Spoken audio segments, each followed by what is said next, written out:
दंगा इन्होंने तो करवाया। दीपक विज जी, पत्थरबाजी किसने शुरू की? देखिए, मैं ये समझना पड़ेगा, क्रोनोलॉजी समझनी पड़ेगी कि कल जो दंगा हुआ उसकी क्रोनोलॉजी। देखिए आपकी वही बात, मैं आपकी बात, देखिए किसी ने भी शुरू करी, शासन प्रशासन का काम क्या होता है कि वो उसको रोके, उसको LIU क्या कर रहा था आपका, पुलिस क्या कर रही थी, किसी ने भी करी, आप उसके खिलाफ कार्रवाई करें, उसके बाद एक मौत हो जाती है, उसके बाद पिछले 24 घंटे से रोड पे कितनी भारी भीड़ है आपने देखा है, हजारों की भीड़ है, वो लोगों के घरों में आग लगा रही है, वो हॉस्पिटल में आग लगा रही है, वो एजेंसियों पे आग लगा रही है, वो कोई भी सीतापुर की जो रोड जा रही है उस पर भी आग लगा रही है, मतलब कोई वो एरिया को बढ़ाए जा रहे हैं, वो उसको, तो जिसको शासन क्यों नहीं कंट्रोल कर रहा, वो जानबूझ के कंट्रोल नहीं कर रहा, क्योंकि वो ये दिखाना चाह रहा है कि भाई ये जो चीजें हैं किसी इसके तहत हो रही हैं, जबकि उसको कंट्रोल किसने करना है, LIU ने, पुलिस ने, शासन ने, प्रशासन ने, वो कर नहीं रहे।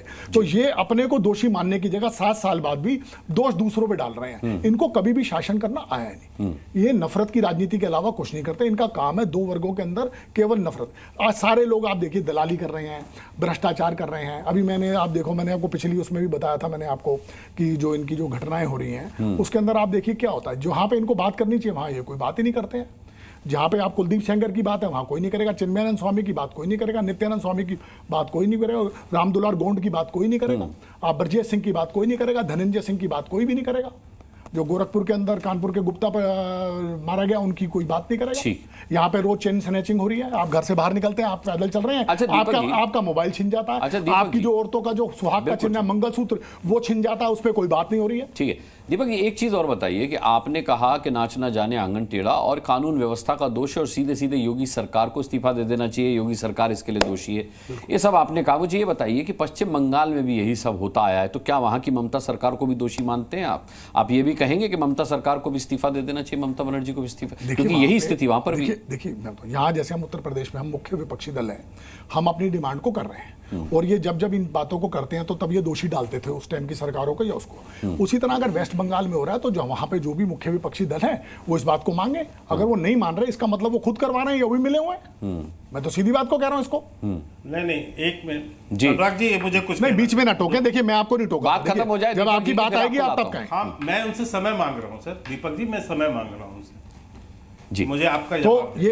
तो मेरा मानना ये है कि देखिए जहां भी पूरे देश में कहीं भी इस तरह की कोई घटना होती है, मेरा मानना गलत है, वहां का जो शासन प्रशासन है उसका दोषी है, उस पर कार्रवाई होनी चाहिए। अगर अधिकारी है तो अधिकारी सस्पेंड हो, बर्खास्त किए जाएं, जो दोषी है वो पकड़े जाएं, जेल में डाले जाएं, अगर वो नहीं पकड़े जा रहे हैं तो उनको देखा जाए कि किस तरह से उनको पकड़ना है, ताकि आगे इस तरह से ऐसी नजीर बनाई जाए कि आगे ऐसी कार्रवाई दोबारा ना हो। तो ये हमारा मानना है। और उसके अलावा जितनी लैंड ऑर्डर की हर चीज जुड़ी हुई है, अभी आप देखिए महाराष्ट्र के अंदर बाबा सिद्दीकी को मारा गया, किसने मारा, लारेंस बिश्नोई कहाँ है, गुजरात के एक जेल के अंदर, एक जेल में बैठ के वो रोज कोई हर हफ्ते के अंदर किसी ना किसी को मरवा रहा है। ड्रग्स पकड़ी जा रही है, ड्रग्स के जितने भी आप देखिए जो उनका मुख्य आरोपी है वो गुजराती मिल रहे हैं। चलिए हम भटक जाएंगे, बहराइच पर मतलब ये लैंड ऑर्डर से जुड़ी, ठीक है, बहराइच पर ही रहते हैं। और के शर्मा जी आप कुछ कहना चाह रहे थे, कह लीजिए, फिर मैं शुभंकर का रुख करता हूँ। नहीं मुझे भी जानकारी था कि दीपक विज जी राजनीतिक विश्लेषक हैं, मुझे तो लगा कि ये सपा के कोई नेता है या प्रवक्ता है, लेकिन आप इनको वो लिख रहे हैं, कोई बात नहीं। मैं इतना ही निवेदन करना चाहूँगा मैं मित्र से कि मित्रवर आपको सब कुछ तो याद आया, समाजवादी पार्टी का एक कृत्य याद नहीं आया। जैसे ही हम जो है बलात्कारी के अपराधी को पकड़ते हैं तो आपको तो जाति और धर्म याद आ जाता है। जब अभी एक नाबालिग के बलात्कार की बात आई तो आप तो DNA टेस्ट करने चले गए। जूही सिंह आपकी प्रवक्ता तो पूछने लगी कि वो लड़की रात को गई क्यों, तब तो आपको जाति और धर्म आ गए। जब जो अयोध्या में वो एक व्यक्ति बलात्कारी पकड़ा गया तो अखिलेश यादव कूद पड़े कि एक धर्म विशेष को पकड़ा जा रहा है। तो आपको तो सबसे पहले अपराधी में धर्म दिखता है, जाति दिखती है। अभी समाजवादी पार्टी के सांसद का आपने बयान सुना है, उन्होंने स्वयं से कहा कि किसी भी धार्मिक उस पर जो है पत्थर नहीं चलाया जाना चाहिए। तो किसकी धार्मिकता थी, मुसलमानों की थी या हिंदू की थी? और हिंदुओं पर किसने चलाया पत्थर? हिंदू ने चला दिया कि मुसलमानों ने चलाया? किसने चलाया? और आप तो सबसे बड़े चैंपियन है मुस्लिम के, मुस्लिम तुष्टीकरण के तो सबसे बड़े चैंपियन है। तो आप इस बात को स्वीकार रहे हैं ना कि आपने वो पत्थर की कार्रवाई करवाई है, क्योंकि वो प्रायोजित नहीं होती तो हर घरों में इतने पत्थर कैसे जमा होते, ठीक, इतने पत्थरबाजी कैसे होते। ठीक है दीपक जी, आप इसका जवाब देना चाहेंगे? पार्टियों का जो कृत्य रहा है कि जब आप, ठीक है, आपके लोगों के मन बढ़े हैं समाजवादियों के, किन्हीं कारणों से हमारी वहां सीट कम हुई है इस कारण से, लेकिन जो है ये मत भूलिए कि ये वही योगी सरकार है। फिर बाप बाप चिल्लाना भी आप ही लोग का काम है, जो चिल्लाते हो बाद में कि नहीं साहब ये तो इस जाति का था इसलिए कर दिया जी, फलाने धर्म के ऊपर ये हो रहा जी। ये कल परसों तक आ जाएगा आपकी, जब जांच आगे बढ़ेगी और लोग पकड़े जाएंगे, आपकी बोली भाषा बदल जाएगी।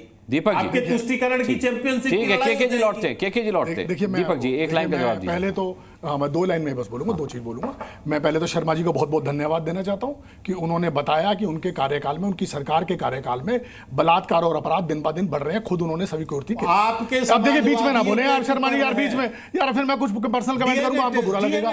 आप बीच में ना बोले, मैं आपके बीच में बोला कुछ भी। मैंने बढ़ने की बात नहीं, दूसरी नहीं, आपने बिल्कुल आपने बढ़ने की बात, ये हुई, ये घटनाएं हुई तो आपकी वजह से हुई ना। आप दूसरी बात इन्होंने मुस्लिम, एक मिनट शर्मा जी बीच में ना बोले, फिर मैं आपको काटूंगा, आपको बहुत बुरा लगेगा। अच्छा अब आई मुस्लिम तुष्टीकरण की बात। मुस्लिम तुष्टीकरण इस पूरे देश में मैंने पहले भी बोला है, आज दोबारा बोल रहा हूं, ये अंग्रेजों द्वारा बनाई हुई संस्था, यही मुस्लिम तुष्टि। अखंड भारत कौन मान रहा है, कौन मांग रहा है? जो हमारे देश के खिलाफ जाके बांग्लादेश, जिन्होंने पाकिस्तान मांगा, उन 45 करोड़ मुसलमानों को लाने की बात कौन कर रहा है? बीजेपी और आरएसएस। और मैं आपको बताता हूं, राष्ट्रीय मुस्लिम मंच किसने बनाया? आरएसएस ने। आरएसएस कौन है? इनकी पेरेंटल बॉडी, जहां से आदमी प्रचारक बनकर इनके यहां संगठन मंत्री बनता है, संगठन मंत्री बनने के बाद इनके यहां विधायक बनता है, एमपी बनता है और मंत्री बनता है। तो राष्ट्रीय मुस्लिम मंच किसने बनाया? आरएसएस ने। अखंड भारत कौन मान रहा है? 45 करोड़ मुसलमानों को भी पाकिस्तान और बांग्लादेश के इस देश में लाने की कौन बात कर रहा है? बीजेपी और आरएसएस। बस इतना ही कहूंगा। ठीक है।